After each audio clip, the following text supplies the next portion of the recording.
Good morning and welcome to a brand new episode of African Techpreneur. Now, the idea of this webinar series is to interview tech entrepreneurs across the African continent and to show them what is possible and to kind of join the dots between technology and opportunity so that anybody can decide that I want to become a tech entrepreneur and I want to do this. I want to find opportunities and get inspiration from the type of people that we bring aboard, and that's the whole objective. But at the same time, what what I'd like our viewers and listeners not to forget is we are not just talking from theory or from some books read and things. We are African techpreneurs. We're running a tech business, three tech businesses actually right here in South Africa, and we've been at it since 2010, 2010, and it's been challenging. It's been very challenging here in South Africa for a number of reasons, and I think we're going to explore some of those reasons today, myself and Masula. Just an introduction for those that are not part of the IT Varsity family. If you don't know who this guy sitting next to me is, that's Masula, that's my son. He's in the business in IT Varsity with me. He's the head of the technology stack. So everything that goes on behind the scenes, all those fantastic things, all the technologies that we have, our servers, our learning management system, our websites, student hosting servers. He's the guy behind the scenes there. Also research and development. As a young institute, as a newcomer into this very, very crowded market, we needed to really up our game. We needed to prove that we are a contender in the space. And the only way we know to do that is to be just a lot more innovative than everyone else, to be the disruptor in the market. So these tiny little guys that that don't have any bit of the market share like some of the public and private institutes on this continent. So how do we do that? We can't outmarket them, we can't outsell them, but we can out-innovate. And that's the great thing about the times that we're living in, these technological times that we're living in. It gives the little guy an opportunity to compete on the big stage. And I think we are getting there. We are competing on the big stage. So a very big part of that innovation is what he does. Most recently, I think we did the server setup for the students, which we were having lots of problems with. We were using a third-party server hosting for the students, and so he did some research into it. And so you came up with an ideal solution. All right. And basically the solution was that we will create a separate dedicated server just to host student accounts. And if you're unfamiliar with why we do that, it's in one of the modules in Apptrepreneur, we cover web development. And to get a server, you have to first rent server space and then buy a domain. We says we will give our students a server to use so that they can start practicing. Absolutely. And also their portfolio websites will live there. I mean, our students will not have the big fat file portfolios. They can have portfolio websites. So I think that really sets us apart as IT Varsity. So he's in charge of the research and development as well as the technology stack. But there's also what we're here to talk about today, Xander. Now, Xander is the lesser known member of our family, right? Everybody knows IT Varsity. I'm wherever I go, I'm recognized as the guy behind IT Varsity, but very few people know about Xander. Xander is our edtech business. We develop apps for kids. But tell us more about what Xander does. I think tell the viewers about that. Okay, so Xander is our baby. Literally, he's a small little baby dinosaur that loves to teach kids. Now, with Xander, we create apps for children from grade 1 up to grade 3, and they serve as practice apps to teach languages. So Xander is not its own curriculum. It um, It's a what's the word? It's a plugin. plugin for the existing curriculum. So we have apps that teach the meanings of words or pronunciations of words in 8 different languages, 8 different South African languages, just including Afrikaans, Zulu, Xhosa, and Swahili even. So yeah, that's what Xander is all about. And we have a catalog of around 80 apps on the app stores. Yeah, and there've been quite a number of accolades also. I mean, Right. So collectively, the Xander apps have reached over 1 million downloads and 4 or 5 major awards, including MTN's um, App of the Year award. App of the Year awards. But also, many people don't realize that we are not. Yes, we're not the original owners of Xander. Our company was Arithmetic, right? So not many people know this. In 2012, I developed an app called Arithmetic, and there's a story behind that, how that came about. When I just started IT Varsity, that time it wasn't even called IT Varsity, right? It was still called Kylix, and we were a completely new business. We were not making a lot of money at that time, so I started doing things on the side, almost side gigs to the business, just to bring in that income. So one of the things that I was doing was I was doing maths tuition, because I had taught maths when I was still some years previous to that. So I was doing maths tuitions for primary school kids. And one of the problems I found was that the kids who came to me for the maths tuitions, they understood the concepts, but they weren't getting enough practice on those concepts. So I started to develop Excel spreadsheets where they would get randomly generated worksheets, and then they would fill in the answers, and they would know if the answers were right or wrong, and it would give them the results at the end. From there, it went to a website which I built with, I think, JavaScript. I can't remember. And then the Vodacom App Star Award came around, and some friends recommended to me to convert this thing into an app and put it out there. And I was like, oh, I mean, who's gonna? How could this thing possibly win? And so I did make an app out of it, and it was in HTML5. The same technologies we still teach at IT Varsity, HTML, CSS, and JavaScript. And I submitted it, and it won best app in the country in the South African round, and it came third in the international round. So the international round was among, I think, 6 different countries, and South Africa was one of those countries. So we had participants from 6 different countries, and Arithmetic came out third. The top 2 were from Kenya, and this was 2012. This was a long time ago in technology terms. Nonetheless, we continued with Arithmetic, and it was a good journey. It was a learning journey, because first and foremost, what we discovered as developers is that you can be a good developer, right? You can be an excellent developer, but if you getting into a business, you need entrepreneurship skills, you need business skills, marketing, especially digital marketing, sales, accounting, finances, you name it, project management. And we didn't have those skills. I mean, I had come out from an employment situation where I was a software engineer in Johannesburg, and I was a good developer.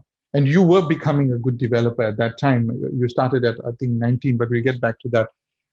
So we had development skills, and this is a problem that lots of people face, right? It's actually a huge problem, and it's not just in development. I mean, you could get a lady who makes fantastic pies, and people say to her, well, start your own pie business. The moment she gets into business, she realizes that it's a whole lot more than just making pies. Running a business is a whole lot more. So for me personally, that was one of the biggest challenges that I faced. It was a shock of, hey, we're good developers, but we've got good products, but how do we get them to market? And I knew people at that time who who had substandard products that were nowhere nearly as good as our products, but they were doing a lot better, and they deserved it because they were good business people. Product wasn't good, but they were good in their marketing and things. So that was one of the biggest challenges that I faced. The other challenge was the technologies. I firmly believed in HTML5 technologies from then. And that was in its early days when Flash was still a big thing, when native mobile apps was still a big thing. It's still a big thing today, but there wasn't close to the level of support for HTML5 that we have today. There wasn't things like, okay, Ionic was just new on the market. There wasn't such thing as React. Front-end frameworks that we use nowadays. And mobile framework. So there wasn't so much of a hype. So that was also challenging. And of course, cell phone and mobile device adoption was very low at that time, very low. So it was almost, exclusive to those that could afford smartphones at that time. So if you look at 2010, 2012, it was the early iPhones and things like that. The bulk of the population had still Blackberries, and arithmetic wasn't compatible with Blackberries. So subsequent to that, we continued with arithmetic, we continued with IT Varsity. And what was cool for us was that there was a feedback mechanism. What we learned in Xander, we implemented in IT Varsity as part of the course.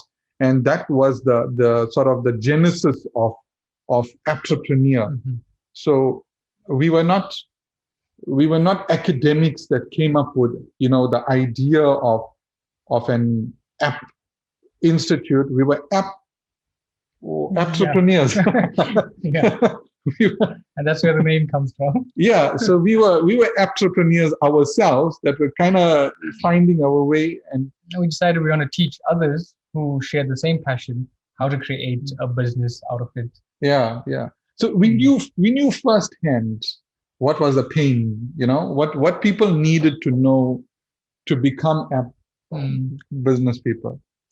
True. And we targeted, I think from my perspective, we targeted entrepreneur from the perspective of a junior developer, somebody that... Right. Actually, I mean, if you look at our course, especially module 0, it's created so that a person who has never touched a computer before or never touched coding before can get in.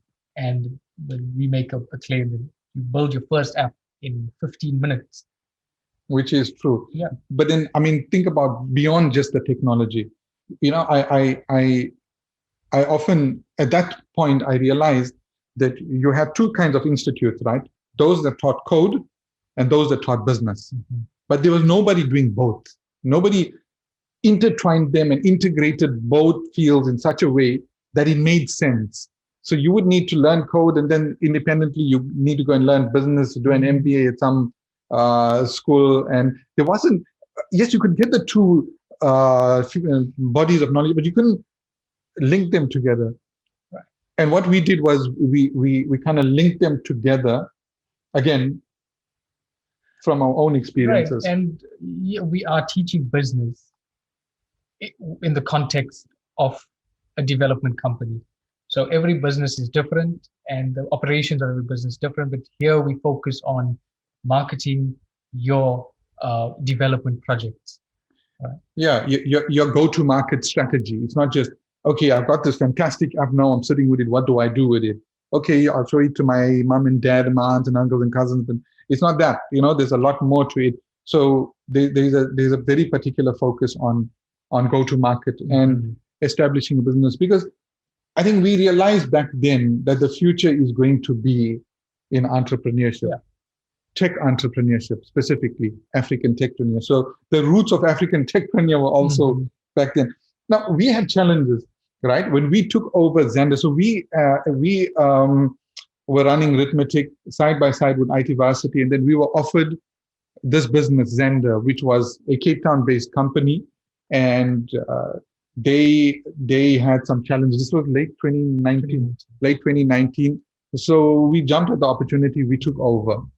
And one of the challenges that the previous owners had was that they were not development material. They had no idea about what coding entailed. And all of their development was outsourced to third-party developers. And boy, oh boy, that was problematic, right? That was.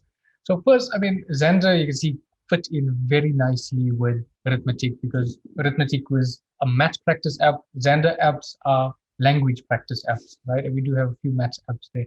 Now, the biggest challenge, and you can ask anybody in the Xander development team about their nightmares about this, was the fact that we had to learn a completely new language and framework it was completely foreign to us, right? The language that the majority of Xander apps were built with is called Lua, which is a mostly outdated language. It has It's an ancient language. Yeah, it's very, very, very few people actually still You might use find it in a pyramid somewhere. Yeah, and then Lua works with a framework called Corona. Corona, believe it or not, Corona. Thankfully, in I think 2019, they changed the name to Solar 2D. So that was Good timing. Yeah. Good timing. So that was the biggest challenge, right? We had these apps that were on the store, they were getting taken out of the store because they were outdated. We needed to update them and get them back on the stores. We also had partners that used these apps and distributed them to their network. And we were under a lot of pressure to now quickly as possible, learn this framework and this language. And like I said, because it's so it's such a small language that there's very little documentation or video resources, tutorials and stuff on it. So we were kind of figuring it out as we're going along. There was another thing. The apps were actually developed by a company in Cape Town, and a lot of the function names and variable names were in Afrikaans. So that was just another challenge for us. But yeah, so y'all had to contend with computer languages and human languages human also. Languages. I think, and the problem that the previous owners had was that they had an idea what they wanted to do, but they didn't know how to implement. Of course, not being coders, so they outsourced development, and the development decisions were made by the developers, which, if you ask me in retrospect, were not the best decisions. But these guys had no way of knowing. Mm-hmm. I guess it's a way that developers tend to tie people into their contracts and things. So you have to go back to them and no one else if you want to maintain your apps. And then those were expensive. They were. And actually, at the time, Lua it wasn't a big language. I think it was an emerging language. If I'm not mistaken, Angry Birds 1 and 2 were built with Lua. All right. So at that time, we kind of thought that this is going to be the next cross-platform game development language, and everybody wanted to get on it. So the decision, you can see how they made that decision. And at that time, also Unity was small. It was still a baby. HTML5 and JavaScript for this application was impossible, because this is before the time of Cordova and PhoneGap. So we knew HTML5, CSS, and JavaScript, but those were exclusively for the web. And we believed in it. Yeah. We knew that it's going to be a big thing. Because, I mean, in development, as with, in technology, there's certain things that just stay. Trends come and go, but certain things just stay.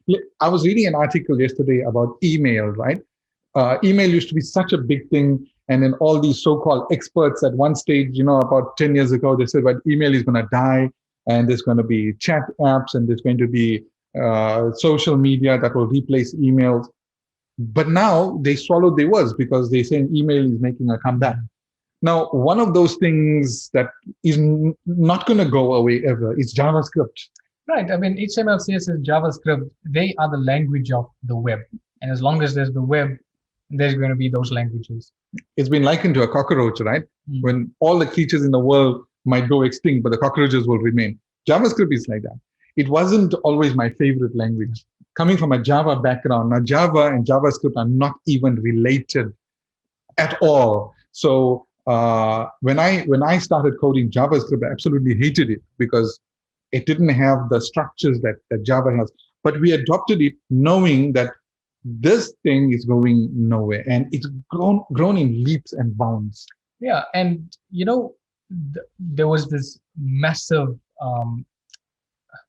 well, the Cordova and PhoneGap set this new trend that now I remember that when it came out, it was such exciting news because web developers could use their existing knowledge to create apps.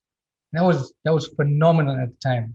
That's exactly. I mean, you're so versatile Mhm. with HTML5, right? Yeah. You got HTML, CSS, JavaScript skills. You want to build a website, you can do. You want to build a progressive web app, you can do that. You want to build a mobile app, you can do that. And that's what we loved about it, the versatility. Versus, going and making an app in Swift for iOS or in Java for Android. And it was very complicated. It was, and for startups at that time, it didn't make sense because you needed a lot of money to hire developers, or it'll take a lot of time to learn both those languages, both those frameworks, and try to build your app. So that's why cross-platform was so quickly adopted, and it continued to grow from then because again you could make the same app and it would work across every platform. Yeah, Windows, iOS, Android, Right. you name it. And nowadays, even with Mac OS, there's very strong support for JavaScript built apps. So that was the decision that we made then. But coming back to Xander, Xander, like IT Varsity, was part of our vision to improve education in this country. Education is, one of the really big challenges in South Africa and Africa in general. And the type of apps that we built targeted specific areas of learning. And I think from the feedback that we got, by and large, we are succeeding with Xander. But there are plans for the future, right? You rather talk about those. Okay, so of course we are talking about making Xander a global brand. And ideas that come up from Xander are exciting. It's such a fun company to be in. There's so much freedom and creativity. So there are a lot of new apps that are in development or in the planning phase right now. There's I guess we can give a small teaser about the new version of arithmetic that we want to release. So interestingly, arithmetic was parked because it was kind of outdated, and now it's under maintenance. Well, not even maintenance. We're recreating it from the ground up with AI. Correct, and it'll be taking advantage of gamified learning, and just continuing at the same idea to help people improve their skills in maths. And like with IT Varsity, it's quality above everything else. That's correct. That's what matters. Okay, let's digress a little bit, right? It's something that I'm asked very frequently, and that's about you. You are currently 23. You started with me at 19. You left school. You didn't go the traditional route because you already knew you wanted to be in technology, right? So people ask me about that. How is he so young and yet, doing so much in the business? Because I mean, the infrastructure of our businesses depends on what you do, right? So tell us. I mean, I know the story. Tell the audience from your perspective. What are the choices you made back then when you were 18 or 19 years old? Why you made them, and also if people often wonder about you're not going the traditional university route and getting a BSc degree in computer science. I think let the viewers hear about that part. Okay. I think to start off, I want to clarify something, right? When I left school, I finished grade 10. Until grade 9, I used to be pretty, well, I was a high achieving student, straight A's in most subjects. And in grade 10 is when things took a turn for the worse. You see, at that time, I didn't know what I wanted to do. I didn't have path or vision. I had ideas. I had things that interested me. But why I'm saying this is a lot of people face that same problem. they try to find the passion, or they try to find their path, but you just nothing is sticking, and you know it can be a little bit demotivating because you feel lost. Um, so it was in grade 10, towards the end of the year, that he made a deal with me. He says if I passed the year, so standards, I managed to set the standards quite low. Now, if I got good grades, if I managed to pass, you'll take me out of school and I can study app development. And you know that was the motivation I needed, and I did, and I And you pulled passed. You I made it. pulled A's in grade 10. Yeah. Yeah. Um, And then you dived into it, and in many ways you were the entrepreneur experiment for I Varsity. was, yeah, I was part of the first group of students.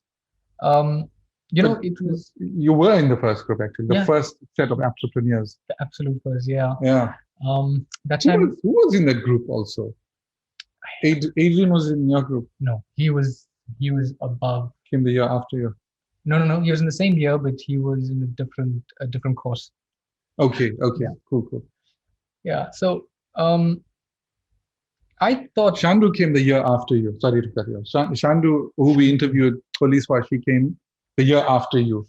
yes, Her yes, yes, brother yes, was yes, with yes. you. Yeah, Okay, yeah, cool. I'm just trying to get context here. yeah. I mean, can't believe how I can't remember. So I can't even remember my classmates. But then again, I think you knew this back then. I didn't spend a lot of time in my class, although I did finish off my qualification. I did it. I used to sneak out of my. It was NQF4. I think it was A plus, and it was basic computing. It was Word, Excel, PowerPoint stuff. So I used to sneak out of my class and join the other classes that were doing the boot camps. Really exciting things. They were learning PHP, and they were learning how to build full stack apps, and that's where I spent most of my time, when I did spend time learning in that year. Um, and it was also in that year where I actually got my first job as a developer. Which job was it? That was with Socially Acceptable.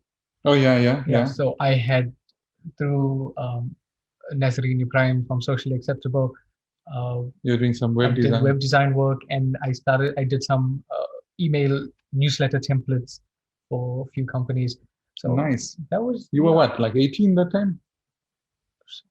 yeah. I was Yeah. around 18. You were lucky. I mean, I didn't have the opportunity to start as young as you did, although I was coding from 10 years old.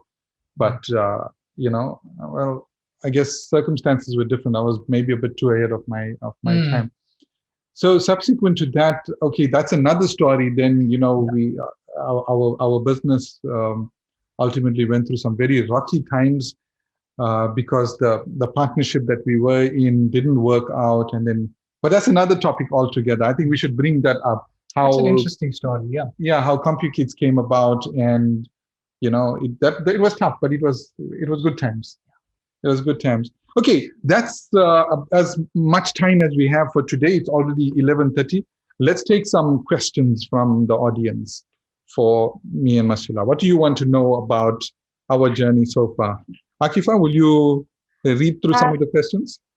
Yeah, some of the questions haven't come through yet, but I do have something to add or to ask. Basically, what I've noticed is with Masi's journey, would you say that there's a bit of like that rebellious spirit that actually pushes you to actually go and explore things, because I find with entrepreneurs, especially in today's age, it's those that actually doesn't settle with the norm, that sneaking out of your class, going to actually be inquisitive about something that's more exciting and something that is maybe more challenging. Because like when a lot of people don't identify themselves as entrepreneurs, and maybe just like those attributes that actually gets you into that space, because I feel like a lot of people feel like they need to know so much at the beginning of everything, and not understanding that maybe that inquisitiveness is basically the entrepreneur spirit that is being grown. um so I basically wanted to say, like, what kind of like aspects or attributes do you find was beneficial for you, especially at that age, when you, especially under the guidance of teachers and parents, and you're still very much, you're not yet an adult even though you're 18. Like, what kind of attributes did you nurture in that period that actually brought you to the point that you're at today? So is that for me or for Masi? No, that's for Masi, sorry. All right. Okay. Let me think about this one for a little while. Well, while you're thinking, I've got something to add. You know, the fact, I think you hit it on the head, Ankifa, when you said it's a rebelliousness. So he's a rebel. I was a rebel in my days, and he's a rebel. But the word rebel has a very negative connotation, especially coming from a schooling perspective, because building on the topic that I had discussed previously, around why I dislike the current schooling system, in that it was designed to produce people that basically towed the line, followed the rules, good employees, and rebels were always troublesome. Yeah, and I remember this one time in school, there was an aptitude test. An external company came and did, so they put us in this room. It was, an hour. We had these questions to answer, and they were supposed to give us some idea of what career we are best suited for.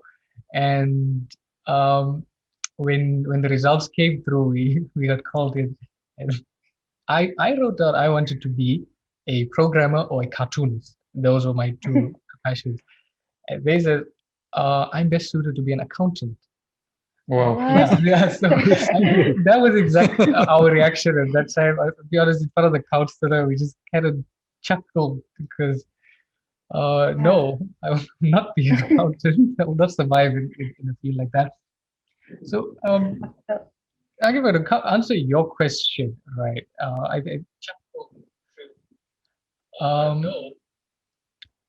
I think that back then, the skill that until now that's most dear to me is creativity. And we've always loved anything that had to do with creativity, and we love technology. So when you combine the both from a very young age, we were doing graphic design or animations. We found Blender when we were really young, 3D modeling, and we didn't know what to do with it, but we just loved playing with it. We loved learning. So that curiosity, curiosity played a massive part also. Every time, when you see a video game or when you see a cartoon, you wonder, I wonder how they built that. And then you research it and then attempt it yourself. Maybe one day I'll share some of our early cartoons. So bad, but those are our first attempts. Yeah, and I think for me it was kind of a shock, because when your results weren't so good in grade 10, it was a shock, and it was a stressful time for us because I got kept calling to the principal's office as your father to hear about you being an underperformer, and every quarter you were there. In fact, I had a form that my HOD made me sign. I had to carry this form out to every class, and every lesson the teacher had to sign to say that I was in the class, and if they had any comments, if I was disruptive, they had to sign that. And at the end of the week, he'll check it to make sure that I was actually attending my classes.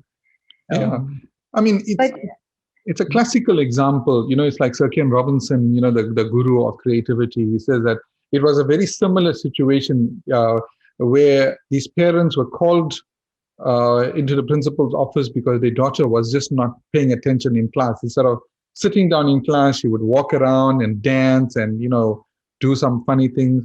So they took her to a counselor, and there was a one-way mirror. So the parents and the counselor were sitting in the one room, and they left the child in the other room just to be idle, and just to see what she does. And as they observed her, there was some light background music playing, and she got up and she started dancing and things like that. And the counselor says, "There's your problem. Your problem is not the child. Your problem is the school. She's got specific talents. Look at how talented she is as a dancer, even without any formal training. You should focus more on your child's creativity rather than trying to box her into the schooling system. And so they took that advice, and she became one of the world's most famous dancers and dance instructors. And she's extremely successful, which would have probably not have happened if it weren't for that counselor's advice to the parents. Any other questions, Akifa?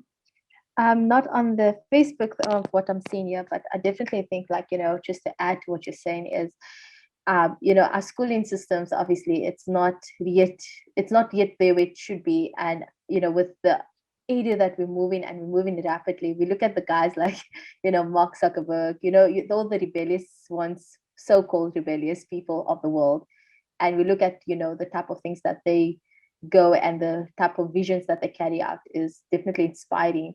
Obviously, I'm not saying to be disobedient or but rebelliousness in the right way. I guess that is the entrepreneurial spirit that we need to groom. So yeah, thank you guys so much. I find that the journey of Xander was quite informative. I'm sure our viewers would agree. So yeah, thank you so much for that, and we'd like to see where Xander actually, where the journey takes us. Yeah, absolutely. I think there's big things coming up. We're currently negotiating with a company in the United States, a huge app company, for some kind of collaboration, some kind of partnership. And it comes back to one thing, and then we'll conclude, right? We're almost out of time. It comes back to quality. With Entrepreneur at IT Varsity, with the Xander apps, we might not be the biggest, we might not be the most well-known, but there's one thing we know to do, and that is quality. My late dad used to always say, never chase money, chase quality, the money will come. So we just keep chasing quality. Our best and strongest competition is ourselves. What we did today, we want to do better tomorrow and the day after that. And people recognize that quality. Yeah, and it's attention to every single detail. I just wanted to add something. I just remembered in you mentioned, you see, when getting into a field like entrepreneurship or taking a plunge like this, there's a fear that I don't know anything, or I don't have enough knowledge or skills. And if there's anything that I've learned in the years since 2014, is that nobody has the answers, right? Nobody has all the answers. Everybody's just making things up as they go along. You learn, you get feedback, you know what to do, you know what not to do, and you keep improving. Yeah, you always suffer from, especially in the tech space, you always suffer from that inferiority complex, or the impostor syndrome. Yeah.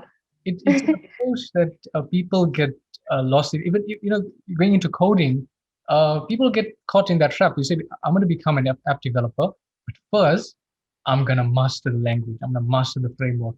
In fact, somebody once asked us, how many languages are there, programming languages, and how long will it take to learn all of them? Okay, so you can understand by that question. So there's this mindset that I must master the language and framework before I can start building a project. That's not how we do it. If you go to the entrepreneur course, you are learning the language as you are building the project. And the aim here is to show you that you take your project and you break it up into parts, and then you learn how to create those parts, which then come together to form a whole. Fantastic. That's the way we in fact, that's the method we use at IT Varsity. For those that are on the entrepreneur course, you can see that is the method that we use. It's almost a natural progression from knowing nothing to getting somewhere with your knowledge, but within the context of creating actual products rather than just learning a concept like for loops or variables and not knowing how this applies to the bigger picture. What happens then is you get caught into what other coding teachers call the tutorial loophole, or the tutorial loop. It's where you become obsessed with just learning, but you're never practicing. So what you learn, you start to forget as the more knowledge. That's how the mind works. It's an infinite loop. Yeah. Hey. I think we are almost out of time. Akifa, if there's no more questions, None. Last check with you. No questions. Thank you so Okay. much for that, guys. Awesome. So we're going to wrap it up today. Thanks a lot for those that that attended. We really appreciate you taking the time. And if you didn't, for those that didn't get to see it live, if you have friends or family that didn't get to see it, please share the Facebook link with them. We noticed that there's literally hundreds of people that watch these snippets that we put out on social media. It's not thousands of people that actually watch those. So we know that there's a lot more people that are watching. But once again, thanks a lot, guys, for taking the time. And we'll see you next week. Bye-bye.